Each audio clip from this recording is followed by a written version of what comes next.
Hey, it's Jonathan Lunger of Hologramchat.com, episode 63 of the Fireside Chat, and tonight I have a very special guest, Scott Bravell, Ambassador of Abundance, and I don't know if you were able to click on the computer link or not, Scott. Yeah, I'm not seeing how to get in there actually, but I'm looking forward to just chatting with you just on the speakerphone then, if that's the way it is. Yeah, that's great. Okay, I'm going to start up the music here that I made today for a minute while I do the introduction. Today I talked with some friends and decided to make a video about when you join an affiliate marketing company, or when you join a MLM company or direct sales company or network marketing company, or if you just decide to go into business for yourself and become an entrepreneur, oftentimes people who love you, your family, your friends, they'll have the best intentions, and they'll try to talk you out of it and say, you know, maybe you should just go get a 9-to-5, maybe you should go back to college, or maybe you should, not take that risky endeavor. And it's not because that they don't love you. They're wishing you the best, and they're trying to look out for you, but sometimes they just don't see that if you look at the statistics, it's actually sometimes in your advantage to start up your own business.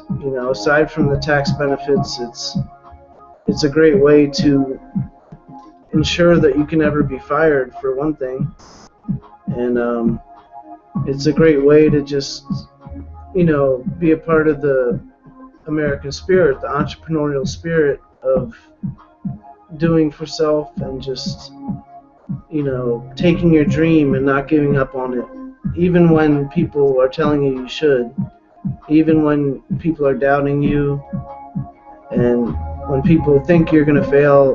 You can't listen to that. Even though you still love them, they're still your family and friends. You just have to keep holding on to that dream and tell yourself, I'm not going to stop until I make it. So, have you experienced that situation at all, Scott? Yeah, very much so. To me, it's not only the aspect of the opportunity or the chance for financial achievement or bettering your life in getting into a new type of role or getting a new position if you're not in a if you're in a dead end job or something like that, but it's also the personal development side of things. There's an old Zig Ziglar saying, Zig Ziglar quote, "What you get by achieving your goals is not as important as what you become by achieving your goals." To me, that's a lot of people. They abandon their goals, they abandon their dreams. They just think that they're going to stay in their job or their situation forever, and they stop fantasizing, dreaming, connecting with something with changes. Sometimes change is scary, but they just get into this comfort zone, and they're afraid to get out of that. And I think there's so many benefits, so many advantages if you're willing to kind of get out of that zone for a little bit and kind of stretch yourself and see what might be out on the horizon. It doesn't mean you have to abandon everything that you're comfortable with in your life, but maybe try something a little bit outside of what your norm is and see if it's something that you might enjoy. And it's also something that maybe you wouldn't have done 10, 20 years ago, that you're more ready to adapt to those kind of things today. There's a lot of things that I'm doing nowadays that I would have never even dreamed of doing 10, 20 years ago. So there's a lot of it is related to where you're at with your personal growth and your development, I think, too, and how you can handle negative people, and how you can handle being comfortable in your own skin, so to speak, or comfortable with what you're doing, and you realize that you set your goals, and that it's a process, and not only is it the satisfaction of achieving the goal, but also how that makes you grow in confidence and grow in enjoying your life and enjoying the way that you are. Absolutely, and that's a really good point. And when you talked about the negative people, like these people, even though they wish the best for you, and in every other aspect of their lives they're positive, they've looked at the statistics, and they've seen that 70 to 95% of people fail in the first 5 years of starting up a small business. And so they're looking at the mathematics of it, and they're saying, I don't want you to gamble with this and take a loss. And so they could have the best intentions in the world of trying to help you not lose, but at the same time, when you make a decision to win, you know that you're going to win no matter what, and you basically burn the bridge that goes back to the old life, and you say, I'm going to make it in this new life. And some of them just don't understand that, and it's not that they're trying to be mean or negative, but that's what it ends up being towards you following a dream. Jonathan, I've actually had to kind of limit some people, or I guess you would say cut off some people from my life because of the negativity. It's just they're always so negative that, there's certain people that are, like, they're still friends. I don't completely eliminate them from my life, but I might have to say to myself, okay, I'm only going to talk to this person on the phone for 5 or 10 minutes, because if I spend a half hour, an hour on the phone with them, by the time I'm done, it's just zapping me of a lot of energy because of the negativity. So I've learned through experience that you are not only what you think, but you are kind of by the people. You are also defined by the people you hang out with. And if you're spending all your time hanging out with negative people, it's going to have, kind of that negative impact on you. Yeah, I totally agree with that. And there's people who say, like, oh, if you believe that stuff, I got a bridge to sell you. And like, I have family that grew up in New York, and New York has a reputation for, being quick to not necessarily be rude, but to be very upfront in how they're feeling about something. And it can come off as negative and abrasive. And like, if you say, oh, I joined this opportunity and there's 8 millionaires already in it, or if you say, I joined an opportunity and my sponsor's making $10 to $50 to $100,000 a month, these people don't have any frame of reference to put that to, so they immediately think it must be some type of scam or some type of lie. And it's not necessarily that they're trying to be negative, but it becomes negative to us because we've seen their tax return and we've seen the proof that they're making this amount, but they just haven't been exposed to that sector of the business world. Do you know what I mean? Yeah. There's it also relates to the kind of people that they're hanging out with.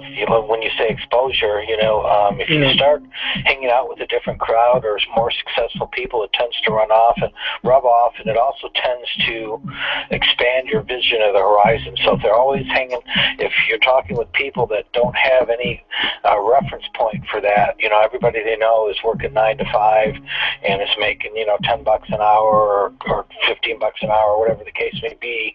They don't have a reference point for a couple things. One, for a larger income, and also for the idea of having more of a direct influence and determination of their income, like an entrepreneur. When you're working for somebody else, you don't really have that background or that understanding of how you can really determine your own income, the sky's the limit type of thing, until you get out there and actually do it, or experience, or at least kind of see other people do it and model your behavior after somebody else. But so a lot of it, I think, is expanding people's consciousness by just showing them, not everybody's going to accept it. Like you say, some people are going to think it's a scam, but all we can really do is give the exposure, show it to people, show them the potential and the possibility, and if they're ready, what's the old saying, when the student is ready, the teacher will appear, or something like that. Exactly. It's like they've got to be open enough to not have blind blinders on, so to speak. You'll deal with some people that they literally have mental blinders on, and they're so stuck in certain things that they can't really see beyond that. So you just have to kind of show, make an attempt to show them what's out there, but they've got to be open to take a look at it, and not, like you say, put aside your skepticism for a minute or two. I tell people, you can still be skeptical. Let me show you let me give you some actual, reference or some actual documentation of what I'm talking about, so you understand I'm not just talking, out of the side of my mouth or something. Right. And let people and then you can make a informed decision. Some people, they don't really even internalize or take the information that you're trying to give them because they're just not ready for it.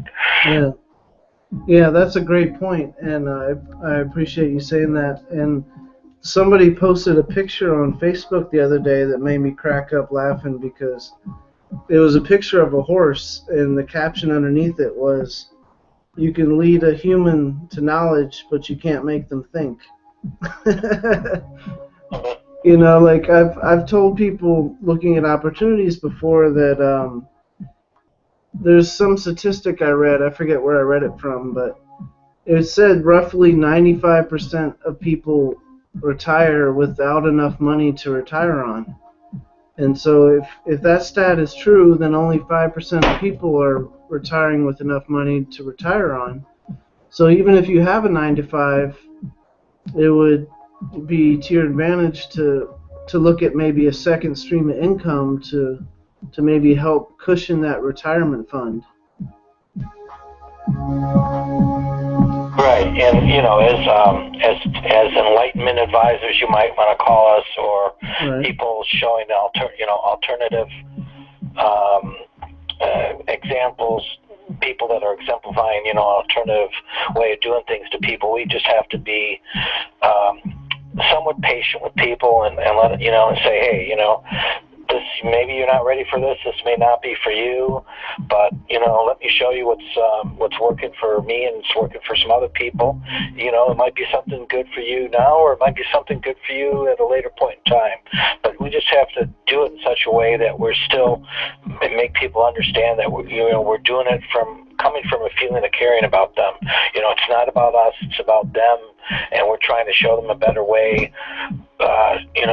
To be happy. Ask people, are you happy? If you're not happy, what's your plan for making things better? What do you do you have a plan? A lot of people, if I want to ask them that, what plan? I didn't know I needed a plan. Right. If you're not really happy, and I don't mean, giddy, but content in your life, happy Right. with the progress you're making. If you can't answer that and say yes, then maybe you should have a plan. Maybe you should look, and if what we're offering as a plan doesn't work, then, hey, you're closer to finding your plan. What I offered you doesn't work, my plan, but that just means you're one step closer to finding a plan that's going to work for you. That's kind of the way I look at it when I talk to people. Yeah, I love the way you put that, and I also love your title, the Ambassador of Abundance, because people need that in their life, and if they look at the world in terms of all the bills stacking up and all the problems, and they don't look at the opportunities, then what happens is they tend to steamroll themselves into more problems and more bills, where if they look at the solutions and the opportunities, it tends to steamroll into more opportunities. And it's just sort of like the abundance theory of the law of attraction, to where you put your action and focus is where you're going to be more likely to end up and attract to yourself good things. Yeah, absolutely.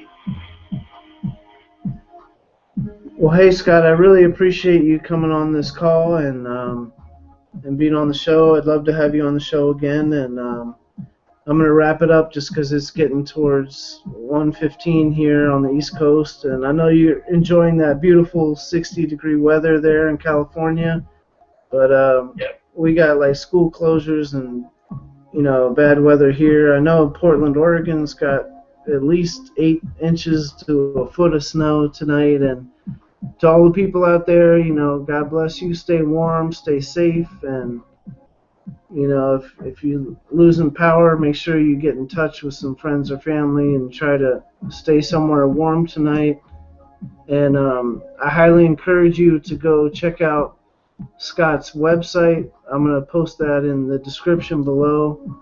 And you can also check out my links below. And just to do the legalese disclaimer, you know, I'm not a doctor. I don't treat, cure, diagnose, or prevent any disease or illness. And if you join my opportunity below, there's no promise you'll make any money.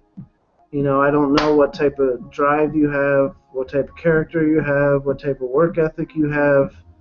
And, you know, we post our average income updated daily all the time. And, you know, I wish you all the best and look forward to catching up again soon. I appreciate it, Scott. All right, you have a good night, Jonathan. Good hanging out with you on Google here tonight. Great. All right, you too. I'm going to click off of this broadcast now and stay on the phone.